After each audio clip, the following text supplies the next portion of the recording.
You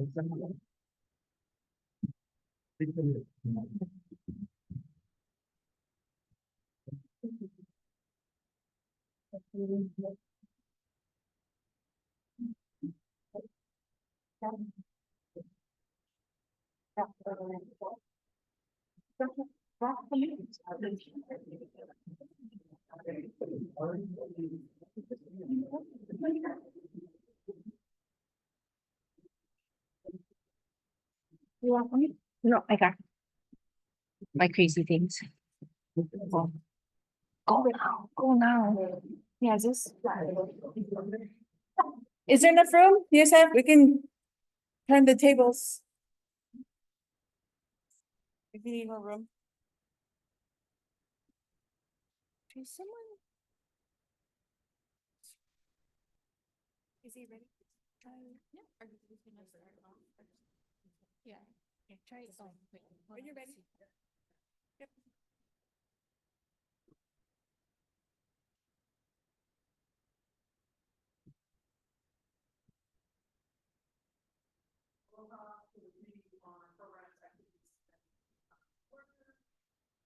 Yeah, but I don't think.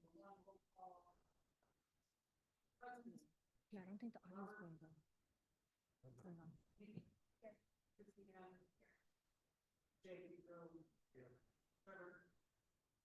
Okay. You can walk for me.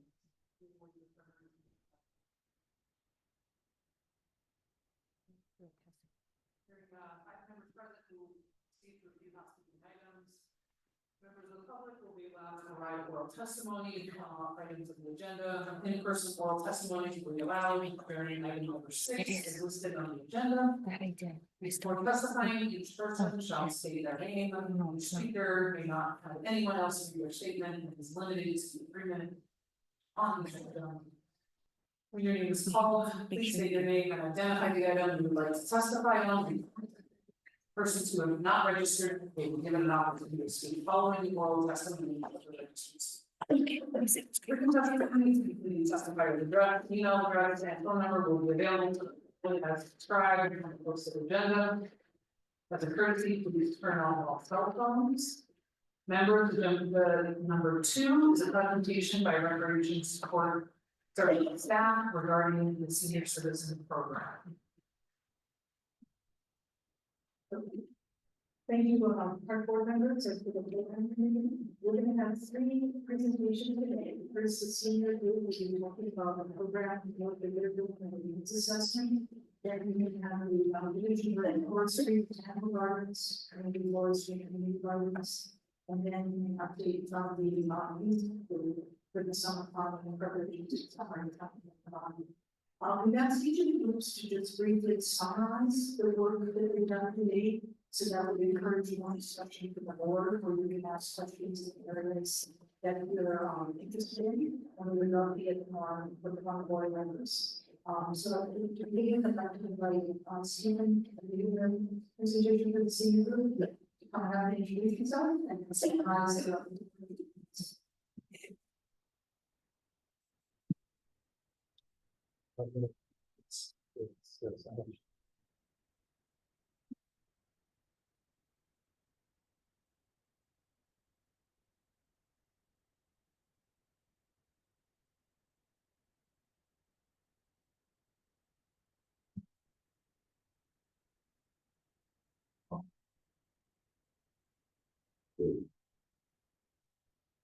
Good afternoon.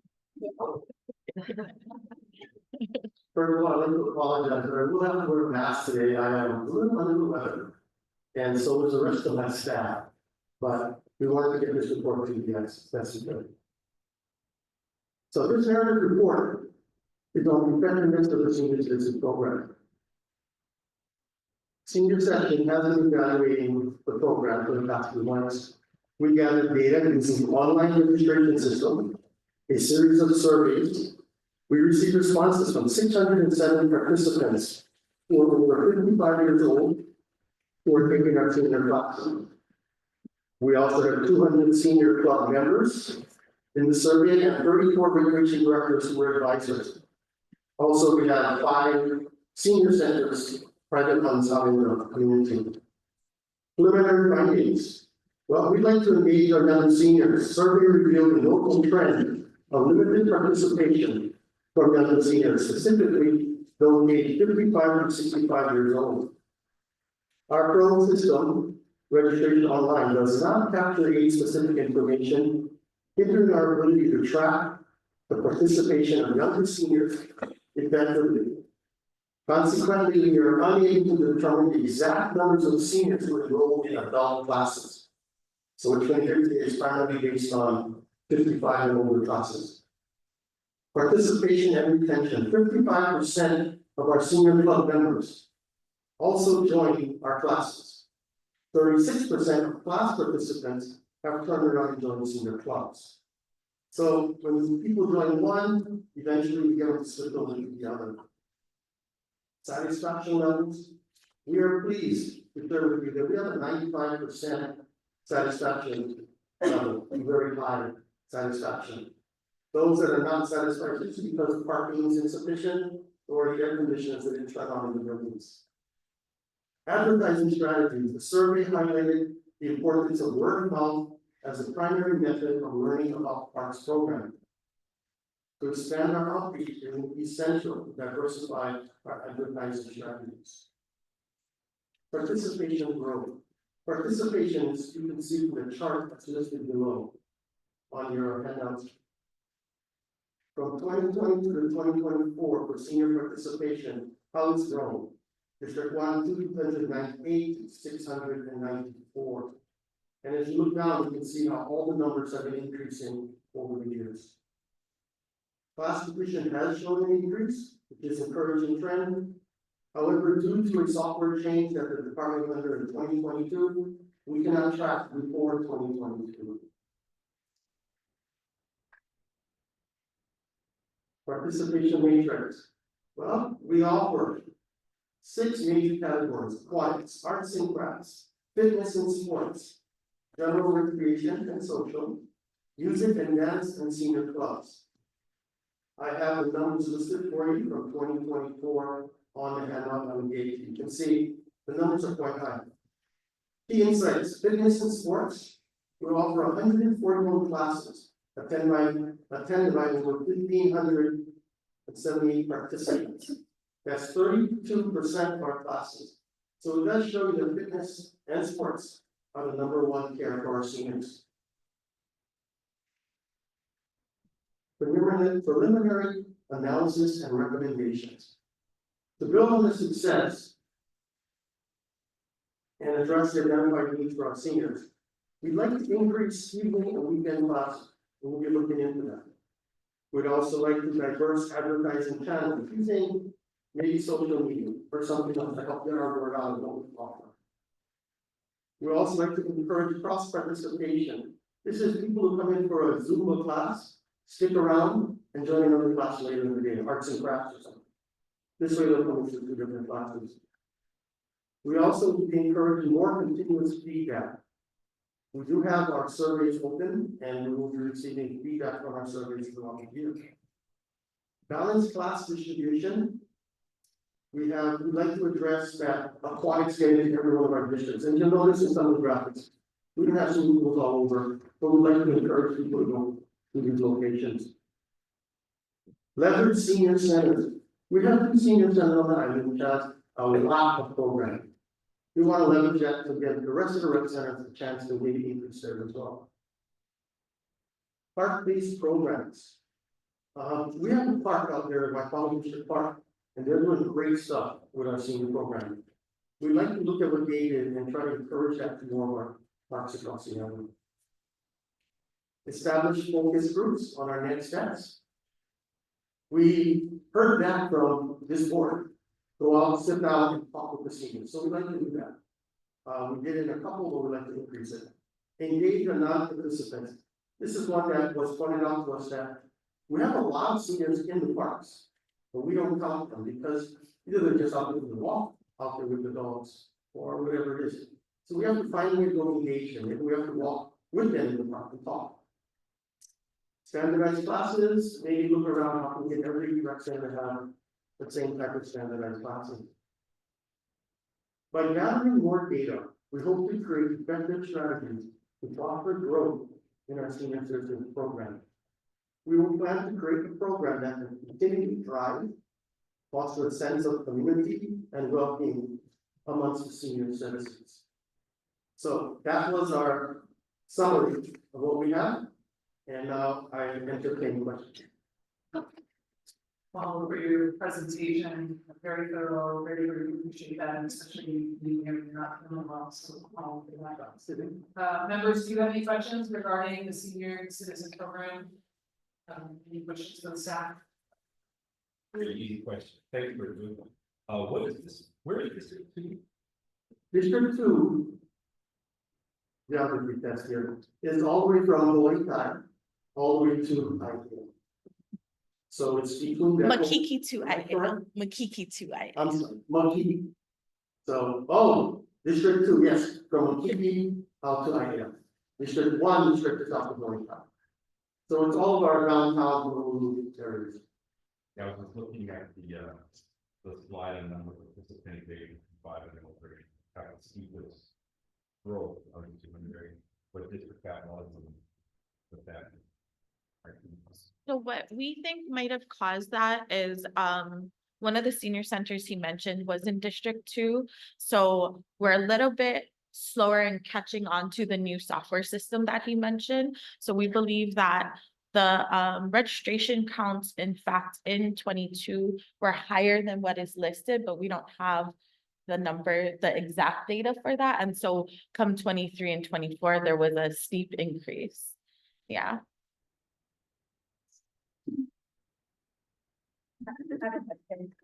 Just about the data collection process, I know it was done, online, and I'm just wondering with the senior population, did you take into account the fact that maybe some of them might not have been, savvy on a computer or not have had the opportunity to take the survey that way?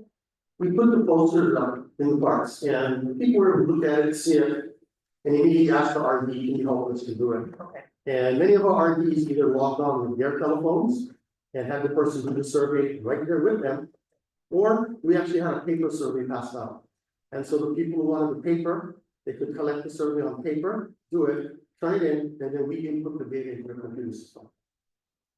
A good majority of our senior club members actually completed it hard copy and then submitted to us for us to input.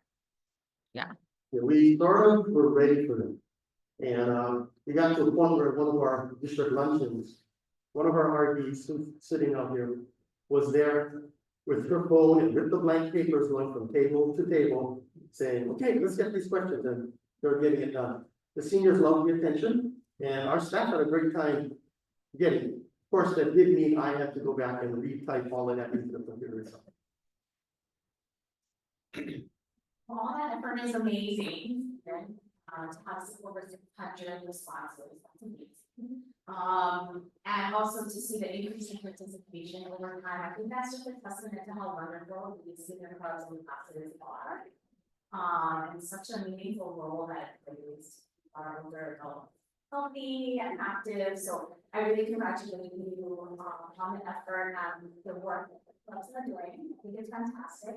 I'm really picking up on your concern about increasing more participation amongst younger. Because, and I think that's an ongoing issue that our boomers are not like our parents' generation, so maybe looking at different types of activities, different types of classes will be important.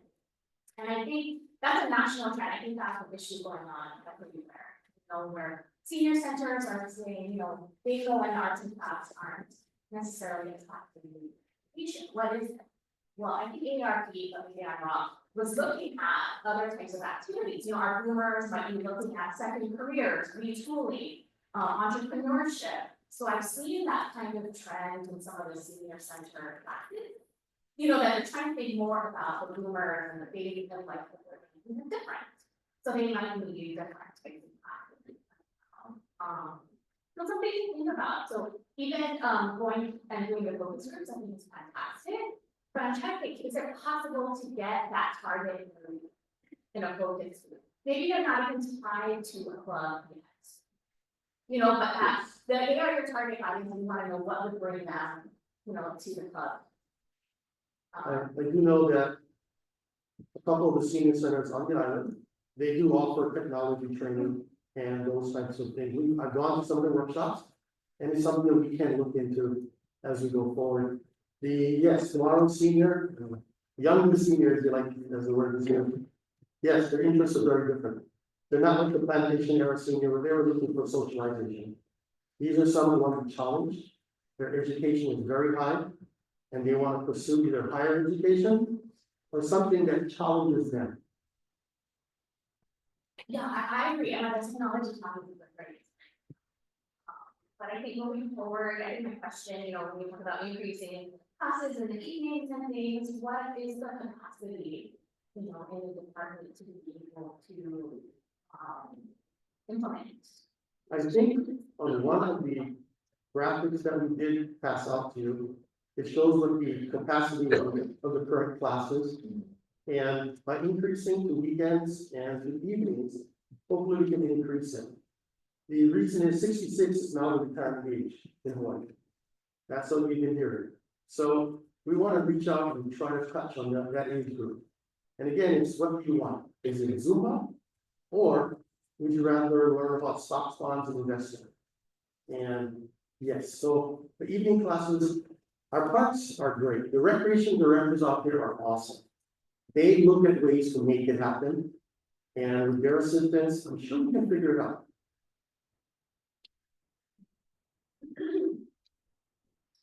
I also like that there's consideration for, cross participation. And I'm wondering if the department has looked at how can you take the shortage sometimes of summer fund workers and equate that to some of the boomers who are probably wants to be dropping kids off. Is there any discussions on how you can recruit some of the younger seniors to participate in some way in summer fun? I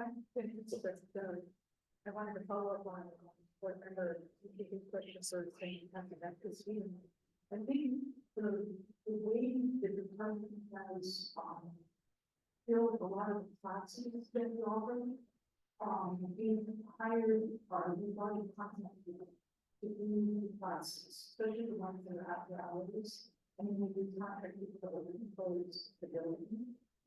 But I think as we identify what the incidents are, you know, we have to kind of revisit whether that already works, whether it happens, whether we need to find partnerships with organizations that we then have going on community service and bring them in. And so these are things that the department is exploring a variety of those, not just with the senior groups. We also are going to be taking a harder look at our software, which is migrated to a new software system where we will be able to get the ages of people that are enrolled, but we need to work with our IT department on how to get control performance now. So as we have gained the abilities to use the data that we get, we'll be able to inform decisions on that. Perhaps I can see.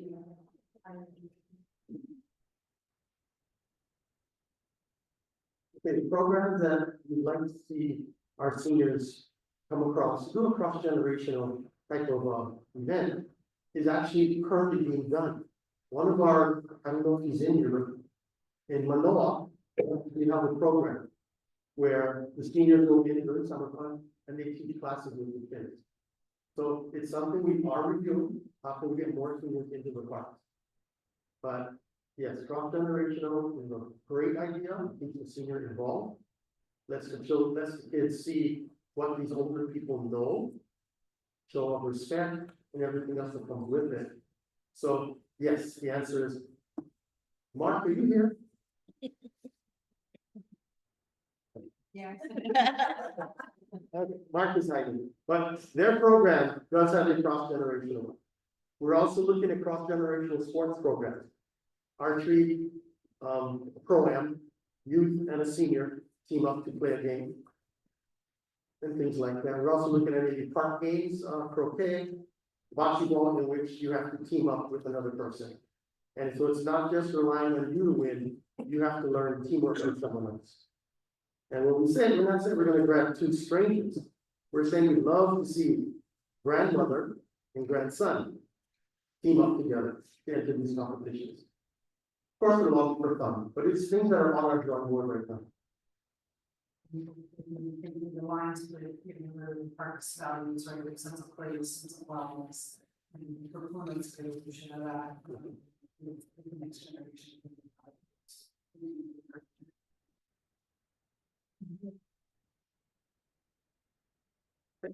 Thank you. Next, we're gonna hear a presentation for on the division of urban forestry, Mechanical Gardens Community Forestry Program.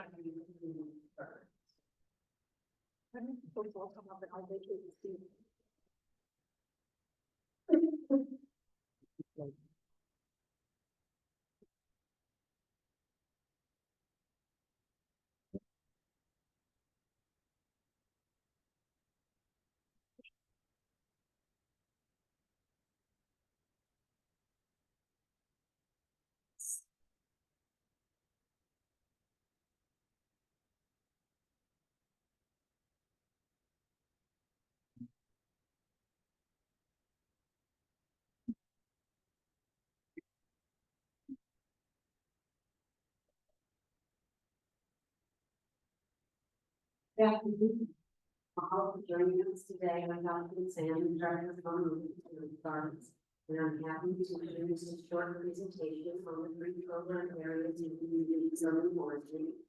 These unique programs serve the same functions, but they are united by a shared goal of inspiring community engagement and partnerships, promoting environmental education and awareness, and connecting people to nature to increase well-being and community resilience. Our presenters will briefly share some key milestones and some initiatives they're currently working on. The order of presentation will be Dana Katsutani for Honolulu Botanical Gardens programs, Natalie Tabori-Berlin for Community Forestry Program, and Anna Mines and Kim Feitstein for the Honolulu Recreational Community Gardening Program. And as always, they welcome your comments, questions, and suggestions at the end. Dana? Thank you, Josh. I'd like to do a quick introduction. Our supervisor, Irish Kunaga. My colleagues, Noel Hilton and Mama Focus, and myself, Dana Katsutani. We are operations specialists.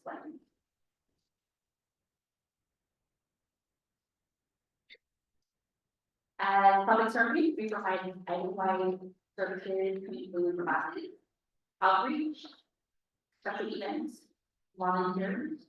We also manage the office. We complete permits, answer phone calls, emails, and meetings, and we do it all. This slide shows our program numbers. These are totals for calendar year 2024. 786,538 is reserved, 192 reach, over 1,000 student talks, event participants 9,100, and 2,220 competitions. This slide shows our classes that we offer. Our happy smiling faces from class participants, take these as none as free to cook for them. It also shows school groups, summer plans that come to the garden that we focus on our environment.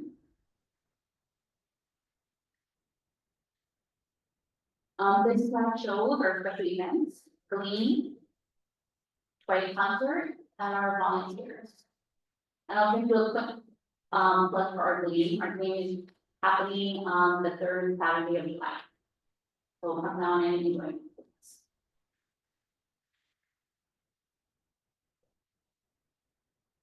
And the other services we provide, we are relooking at recruiting our part-time positions, our program and representatives. For this year, 2025, We're looking at defining, revising our state MOEs, improve onboard process, customer service training, recognition program, skill development, and evaluation. The HBG staff are so blessed and humbled to have this at their workplace.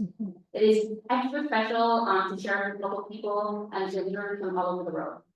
Mahalo.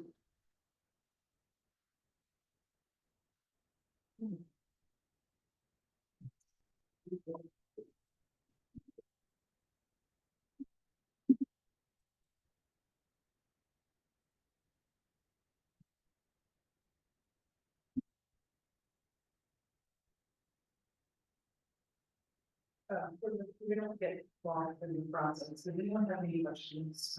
We don't understand.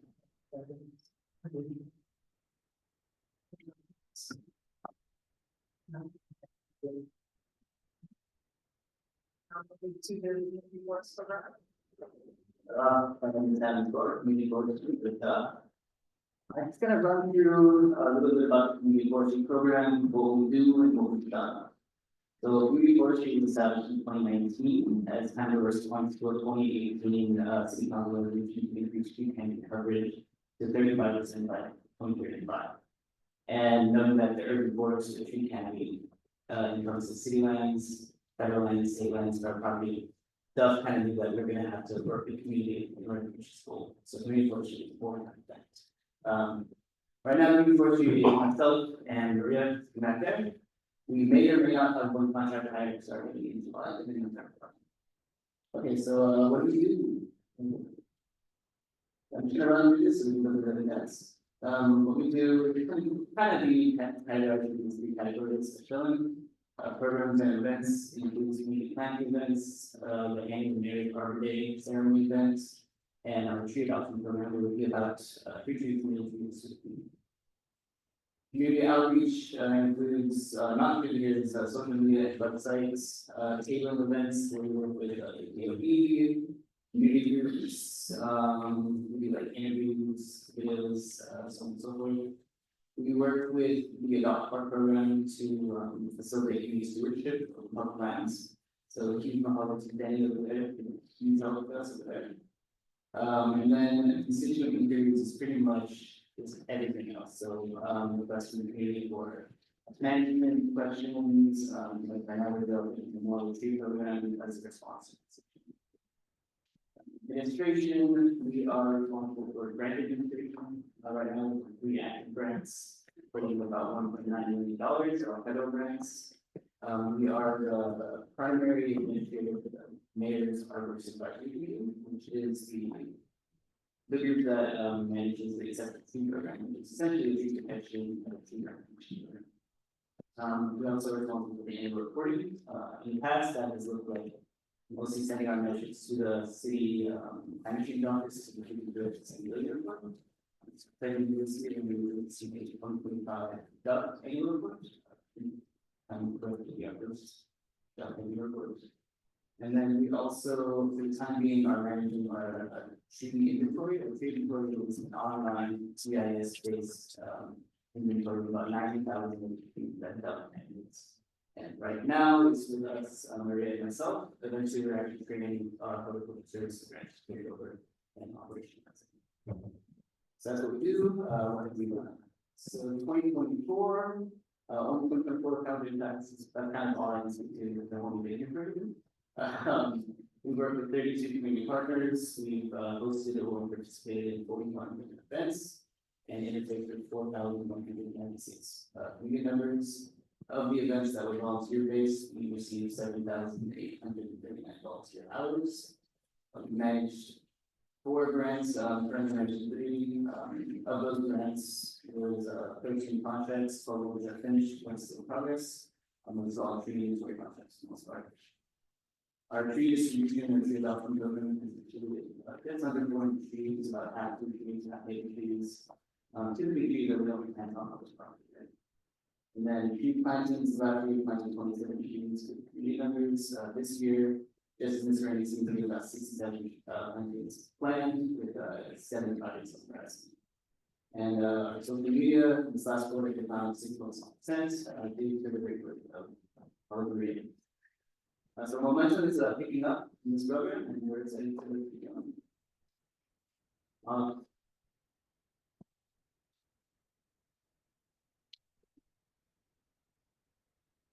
Do you have any questions? Thank you for your presentation, you have social media. That's right. So. Instagram and one.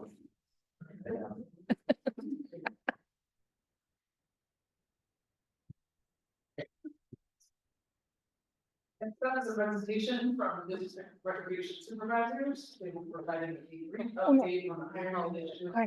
Community garden. Oh, sorry, you're on. No, this is good. One more, sorry. My apologies. That's okay.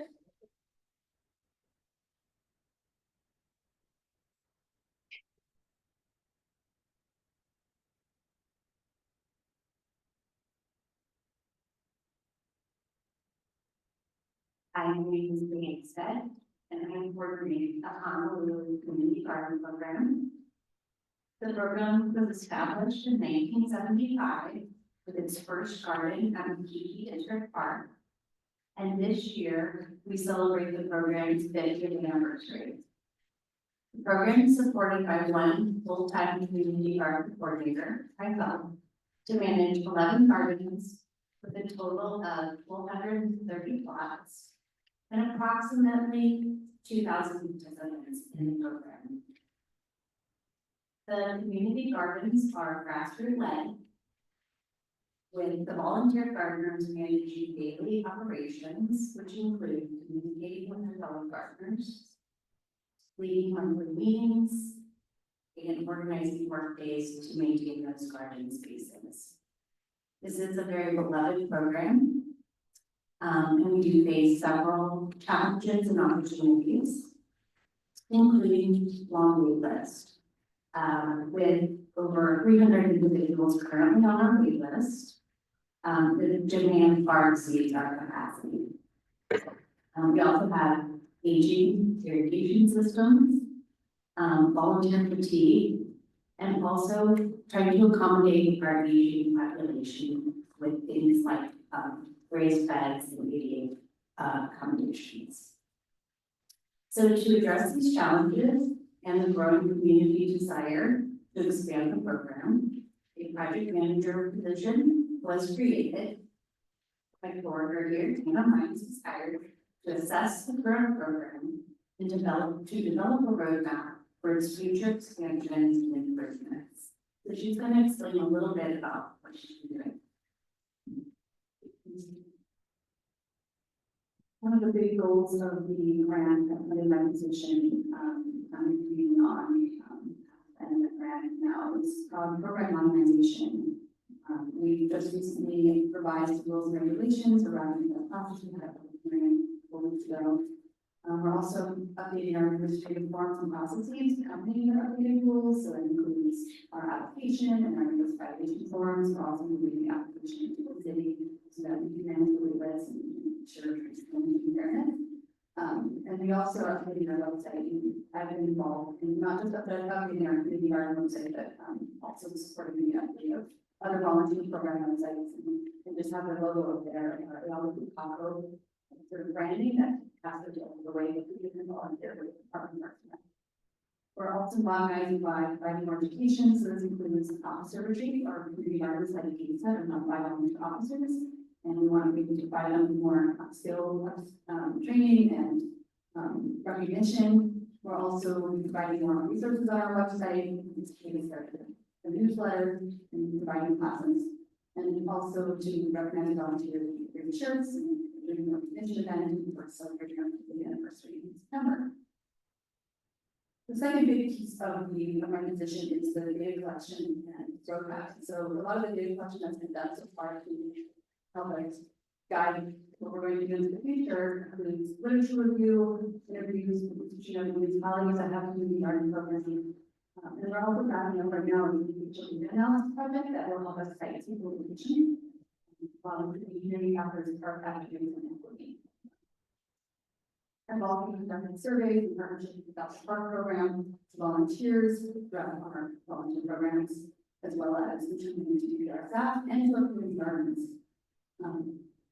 We're also tracking requests from the community on what they want to expand and groups and how community will have community gardens. We created templates so that people can understand more detail. If they want to start one themselves in partnership with NPR. We're drafting possible agreement template to work with partners with community group, community organizations that are vetted who want to do food planting projects or community gardens with us. That's the right in the works. And then I'm facilitating a network with more meetings all across the state that are interested in using access to the gardens.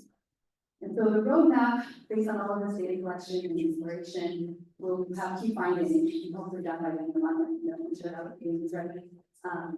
Will include synthesis of this and suggestions. And so far, the suggestions are really centered around improving the program internally, increasing capacity, centralizing meetings and processes, and organizing our team. And also thinking about how we can expand the program back, so we're going to prioritize and how we can design in community gardens to meet that community requirements for farming.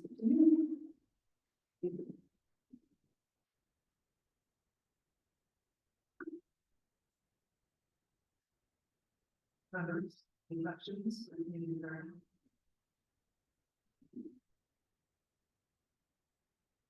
Fantastic, the garden, I took a block by all the line on. Where it's always busy, a lot of, I hear a lot of people talking and chatting and working. I also like that you are thinking about, the aging of your gardeners too. Like you notice the age of the gardeners in the park, and that you are thinking about accessibility. I just want to put in a plug, I think you did in contact with one of my friends who has created an accessible garden on the street. You know what happened? And you know, the dementia friend that we get to the dementia friendly template as well as she developed. So she's done fantastic work, and I know that she will go. So I think that continues as we look at future sites. And since you have the opportunity to create new gardens, to think already from the ground up about the accessibility of those gardens, signage, and employees and safe. So thank you.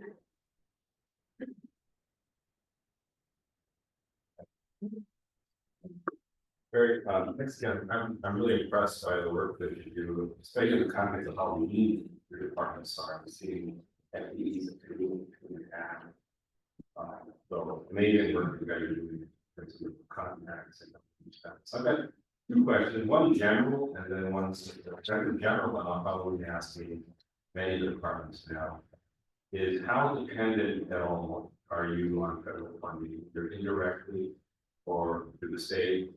You guys are directly, you look at that as a regulated operation.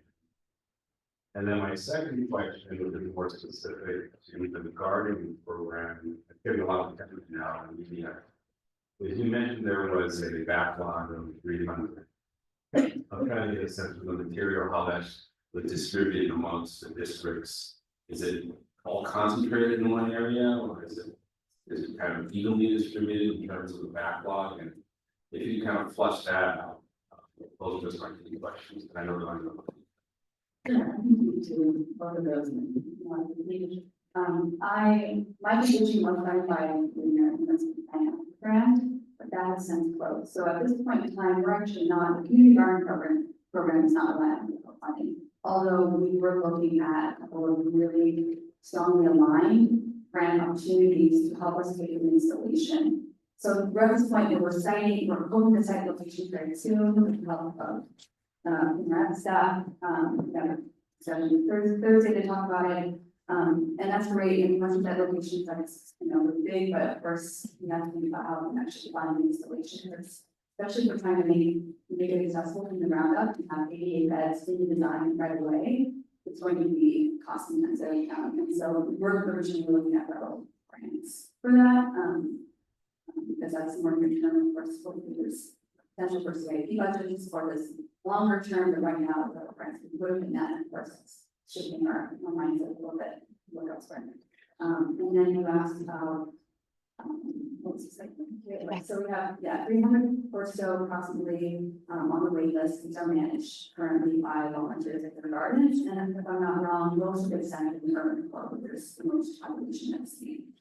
There's also, and we should also mention how long the wait lists take, so it can take anywhere from a couple months to a couple of years to get a plot, and that can also vary depending on whether you're looking at a small game law, for example, is an outlier community garden, and have over 100 plots.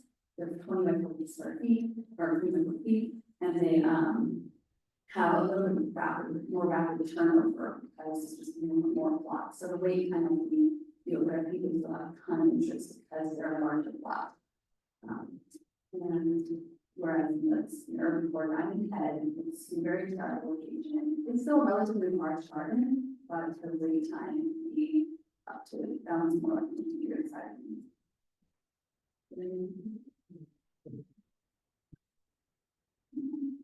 They had one big, we didn't have any ADA plots at any of the London Gardens, until fairly recently. We had a federal grant at Foster Botanical Gardens, a community development block grant, and we did ADA improvements throughout the whole garden. And one of the improvements we were able to make was to do an ADA bed, in Foster Gardens Community Garden. And we repurposed that design and did it again at Conneaut Community Park, when we had an erosion control CIP project going in there. So we were able to do the same there. Those are very ADA design. They have assigned parking, they have a, paved walkway, they have, everything to specifications, really nice.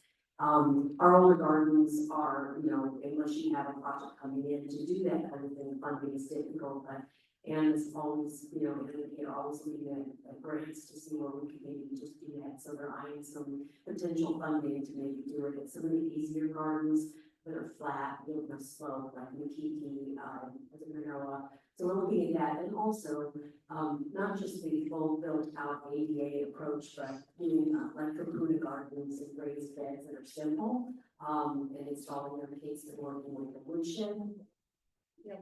The Aloha Shed, which we have an agreement made, we operate out of Dole Community Park, so they've been building Kapuna raised beds that are more simple, you just install them in the garden. So just a different approach, the different resources that we're trying to kind of speed up some of that issue. I also have a question while you guys are doing the research. I noticed that a lot of the gardens are centralized, that are in core. Is there interest on the leeward side to eventually bring a community garden and with the construction that's happening currently in the Wyoming Park, is a community garden in the plans there? Or? So, in terms of identifying sites for expansion, one of the considerations was geographic distribution. So because it's centralized in the core, for the most part, we also have one view on Conneaut.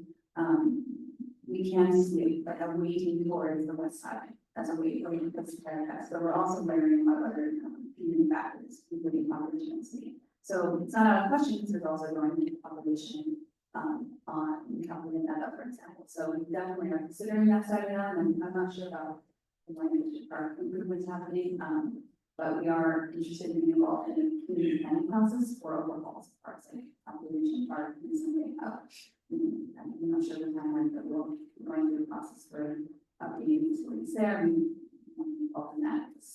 We've heard interest from community on the west side, and of course, that even just close to the Aya area for a community garden is definitely interesting.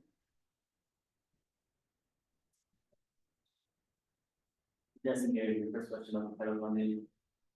So aside from our position, it's Maria and I's which are city funded, community forestry is entirely federal funded. So just on that, yes, we're very happy. We are unable to close out $900,000 grants right now.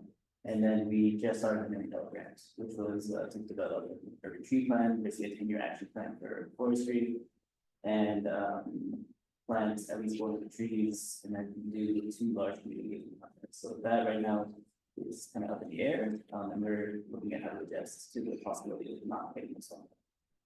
Thanks. Yeah, thank you. I guess my question was, I'm not totally answered that. My question was more the general division of forestry, what's the exposure? Other than within these program areas. Yeah. For funding positions, and then some limited special projects for CIP like the CDBG, that is about it. Yeah.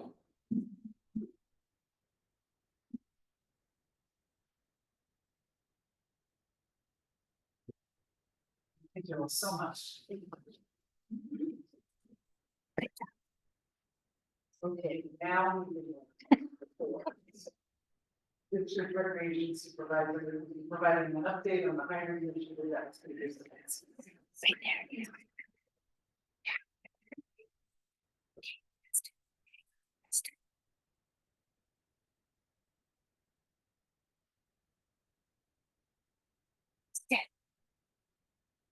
Hello. Good afternoon. Thank you very much for having us. So we are the recreation side of for the department. Today we want to go over two things with you folks. It's the Phase Case project updates. And just to remind everybody, the Phase Case project, what it is, it's an initiative that focuses our resources and efforts on a particular site for each district. So each district chose one site. And we try to, invest in these sites through their best management practices as well as collaborations and partnerships. Our second topic that we're gonna go over is an update of our Summer Fund 2025 staffing. And then just to remind you guys have some additional handouts in your folders, including the action plans for each of the Phase Case sites. So I'd like to turn it over to Ms. Kathy Cho. She's the conference supervisor for the Diamond Conference. Good afternoon. So at Pololo, we've achieved and implemented a few of our short-range goals.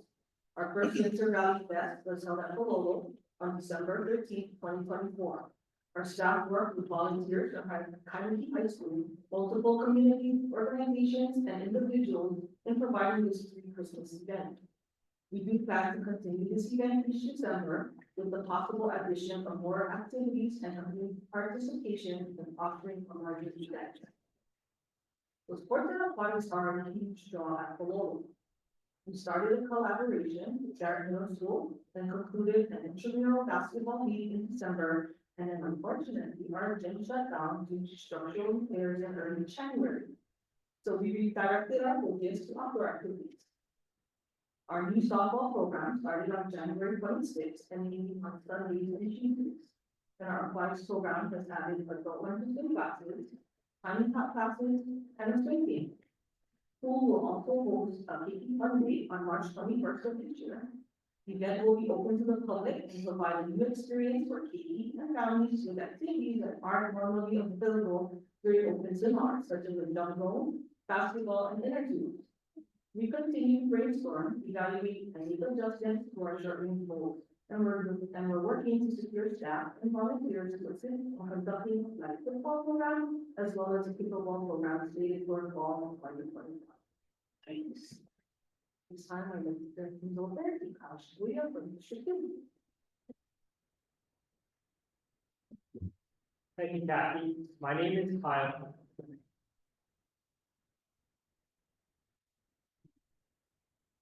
I'm the Kalihi Valley Complex Supervisor.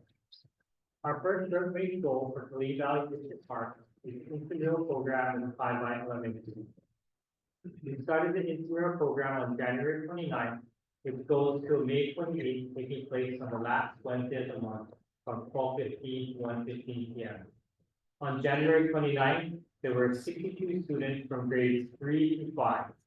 In this session, we focus on their basketball dribbling skills.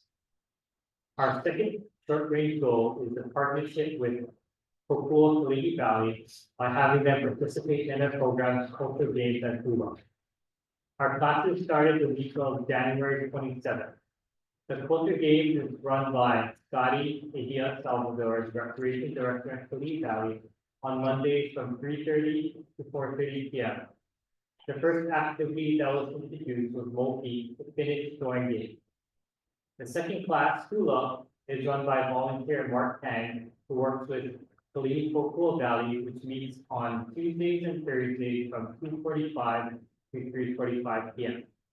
Through these partnerships, our goal is to increase enrollment for our current spring program and a future summer and fall program. Now from District 3, we have Mark.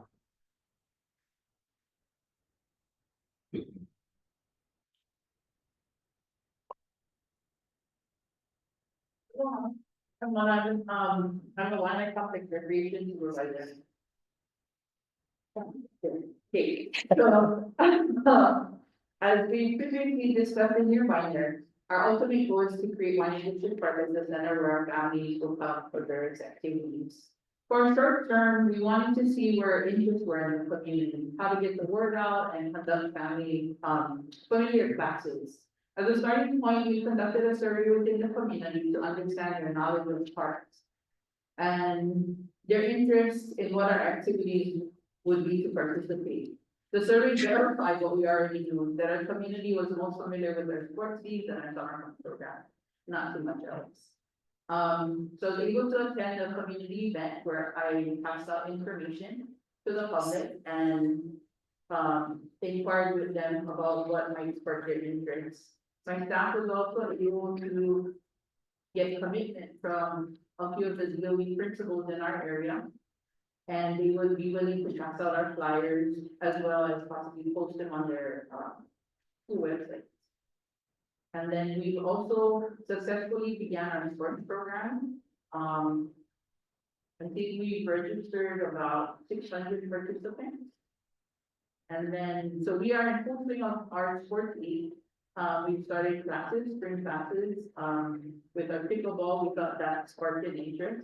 And then we have a few other park classes that we're trying in different areas nearby Winding District Park. And that's because as of February 10th, half of our facility has been closed for renovation. So we have to kind of redesign our scope of this plan. And then along with the programs, I am also working with our Waianae Coast Community Health Center to see what kind of health and wellness things they can do with us in partnership with our programs. I want them to come into our activities and be part of it, not just do a separate activity with the participants. So moving forward with our other goals, we're just looking to increase a variety of activities that will draw all ages. And then as well as growing the partnerships with our community groups. And then the hope is to increase our summer fund. And then our before and after care that was previously discussed. And then I'm gonna introduce Ari and Gerardo. They'll come share with you about this report.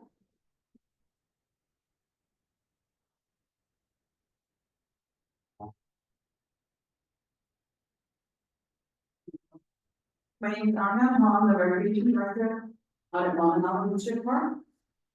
My plans to work with Malama Honua, Public Charter School during the day has been paused. Instead, we plan to focus on two one-time events. The first event in March will be a Tri-Fest, where the students have the opportunity to try some our unique activities that we offer, such as volleyball, pickleball, and archery. And then in May, we plan to facilitate an intergenerational activity as we sew away for Memorial Day with the Waimanawa seniors. And then working with Malama Honua has promoted our registration in an after-school program where the children participate in a variety of activities, such as track and field, arts and crafts, STEM projects, and more. As we grow our relationship with Malama Honua, we hope these activities bring awareness to our programs where we can hire their siblings and family as summer aides and increase our junior leader and participant enrollment for summer fun. After working with Malama Honua, my intention is to strengthen our relationship with Waimanawa Elementary and Intermediate School with similar activities. And then now on to John. My name is Ron Aaron, I'm the Recreation Director at Waimanawa Beach Park. I'd like to update you on our progress in establishing DPR covering the city of Waimanawa Homestead Community. Previously, I planned to work with Kakuna at Guanacal and Montevideo on Kakuna. However, my plans have pivoted to focus on the youth enrichment program at Guanacal Beach Park. The program began at the end of January. I'm currently conducting basketball skills, track and field classes, and Kualoa Aquatic South is conducting junior lifeguard program. The enrichment program provides youth in the homestead community an opportunity to participate in structured recreational activities that promote health and wellness. This is the first EPR program being offered at Waimanalo Beach Park, as the buildings are stated in March 2022. There are currently 5 registered participants in my program, although program registration is small. By being visible at the park and welcoming participation, the community will realize that we are providing services again. I'm confident that enrollment will increase with time. Thank you. And now I'm going to hand it over to Paul One.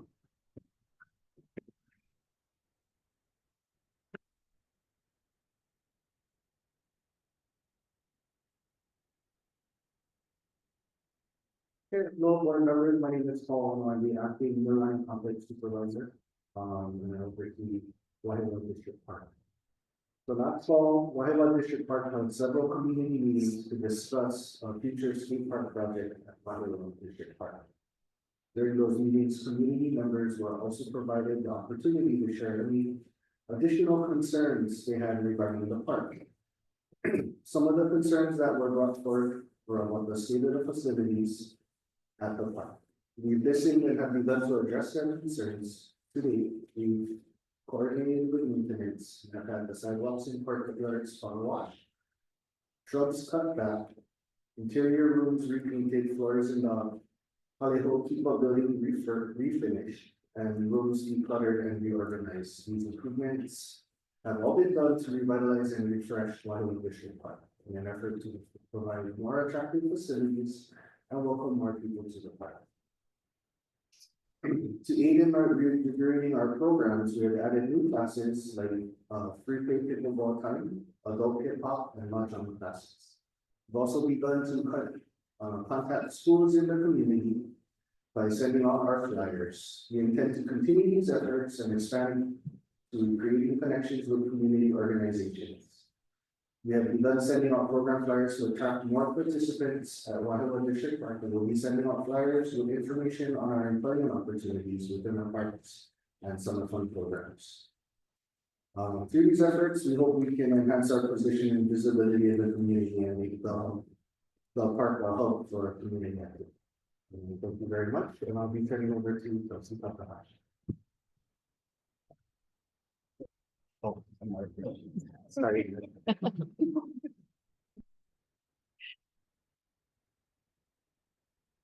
Good afternoon, my name is Kelsey Takahashi, the Recreation Supervisor with District 4, Wayward Wall, and I get to share with you our updates for our summer 2025 staffing updates.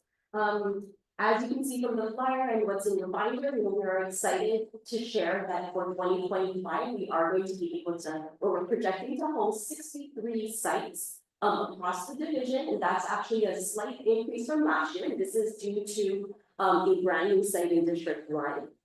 A site that was unable to operate last summer because of low staffing. We're going to be attempting to do that again in District 2. And then 2 sites, one in District 1 and one in District 5, that previously was just one site, but we're kind of splitting that off and kind of branching out and offering 2 programs at those particular sites. So with that number of sites that we're offering, we are looking at a slight increase from our participation. This actually slightly exceeds our department's goal. We are hoping to hit 10,150 participants for the summer. We're able to run at full capacity at all of those 63 sites.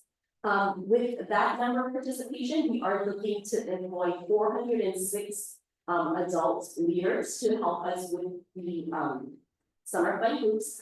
And we are very pleased that as of today, we have commitments from 222 leaders already, and so that is actually division-wide, that is at our 55% mark for our job force for this summer. But you know, it is still early in the game. This is a sprint to get us to summer, so we are, you know, again, like in the past, asking for any assistance that you might need to have to kind of share our story of our summer programs, our staffing needs for the summer. And if anybody is interested, they can reach out to their nearest community center, their park director, to find out more information about the employment and or volunteer opportunities, and to find out how they can be part of contributing to their community this summer. Thank you.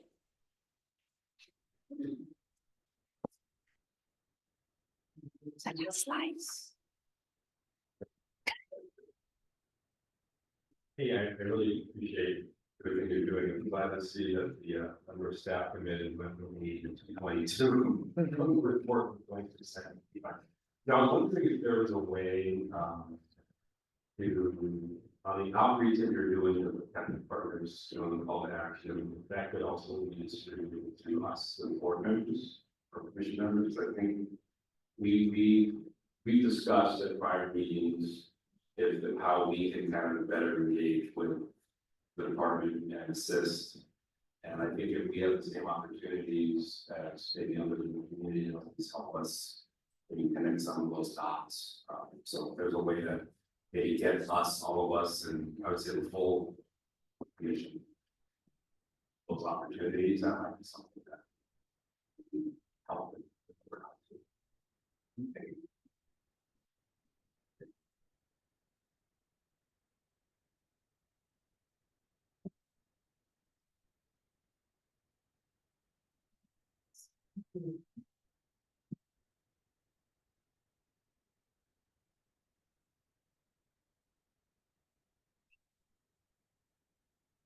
Okay. Item number 5, maybe discussion. Agenda item number 5 is an opportunity for the committee to discuss future topics of discussion or subject matter the committee would like the department to provide information on for the meetings. We can also discuss what direction and action as a committee we would like to go forward with, and how we can provide assistance and resources to the department in the areas of program activities. Are there any topics we would like to discuss? I have one that I don't know if this is of the facilities and maintenance question, or this is even possibly a programming question. But as it relates to the e-bikes, in parks in my neighborhood, it seems to be a very popular place for young people are riding them, and we want to encourage them to be safe, and we want to keep them in public parks, and so it's this juggle, right, of how we navigate that. So I'm wondering, is the department, how are you going to address the e-bikes in the future, whether there's an opportunity to offer safety classes for the Honolulu Bicycle League, they do a lot of free safety classes for e-bikes. And then how does that work? Is one area, especially as some of those new rules around legislation kind of are moving through. And I'm sure it impacts your staff all the time. E-bikes.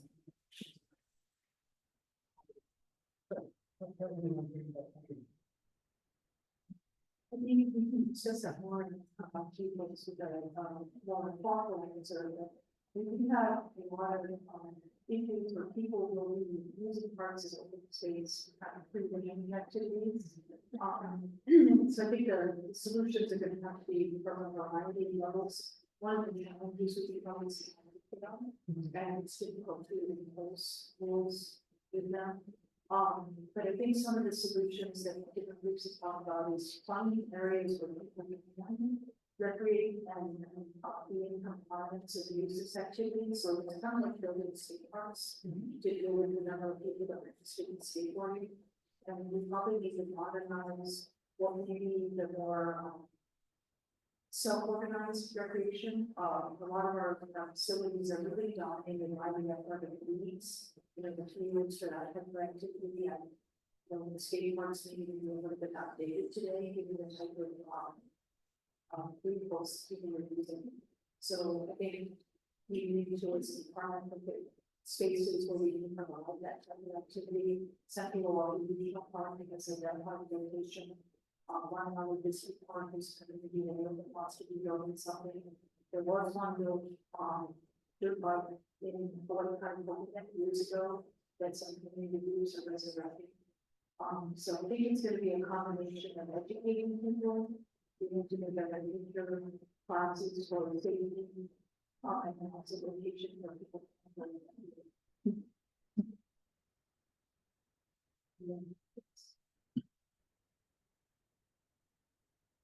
Okay, well, public testimony.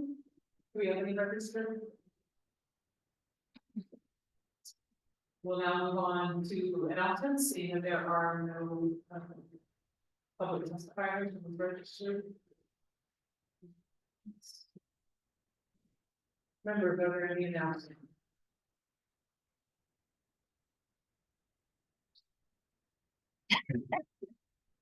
Hearing no other announcements, we'll go ahead and adjourn. Thanks, everyone.